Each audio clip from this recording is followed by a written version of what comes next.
Salut tout le monde, on se retrouve pour une nouvelle vidéo. Donc là je suis en train de changer les ronces de mes terrariums. Donc c'était pour vous montrer d'abord les phasmes un petit coup. Donc je vous avais parlé que j'avais fait réussir à prendre des couleurs au phasme. Donc ce phasme là il a réussi à le garder. Donc si vous voyez bien il a une trace de marron foncé. Alors que les autres ça se voit beaucoup moins. Il y en a qui sont tout gris comme lui. Et eux ils sont gris et verts. Donc il n'y a que lui qui est resté marron et avec à peine du vert ici, mais on le voit pas trop. Donc voilà. Donc je vais changer les ronces du terrarium là. Et je vous reprends tout de suite. Donc voilà, donc le premier terrarium a changé. Donc ce qu'il me reste à faire, c'est que je vais brumiser un petit coup. Donc voilà.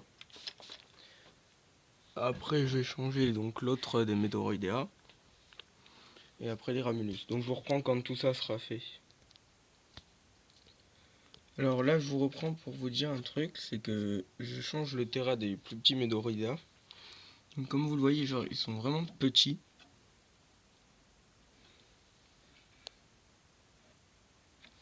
Et ce que je viens de voir, on a déjà là il y a un mort. Donc il était en train de muer, on dirait. Bah non même pas.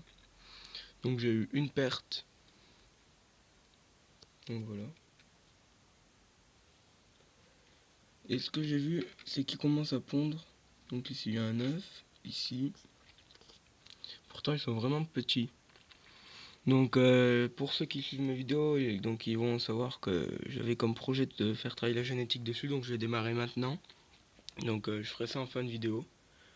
Donc voilà, je vais continuer dans mon élancé à changer les terras. Alors voilà, on se retrouve comme prévu donc quand les terras sont finis d'être changées. Alors donc dans ce terrain là, donc j'ai mis tous les plus petits phasmes, donc des Medoroidea. Donc il n'y a que des Medoroidea, donc différentes couleurs. Donc il y en a un vert ici, juste en dessous juste au-dessus pardon, d'un marron. Et ici, donc j'ai pris le plus grand des Medoroidea. Donc c'est celui qui est tout marron. Donc voilà, donc ce serait bien que ce soit génétique aussi, mais je pense pas du tout. Et le plus grand Ramulus Artemi. Donc comme vous pouvez le voir, il est déjà balèze quand même. Donc voilà. Donc je l'ai laissé qu'une semaine là-dedans. Après je vais laisser un tout petit Medoroidea parce que sinon il aurait pu se barrer dans l'autre. Ceux d'un moustiquaire et des trous, faut que je la change. Donc voilà. En dispo j'ai toujours des œufs de Ramulus Artemi.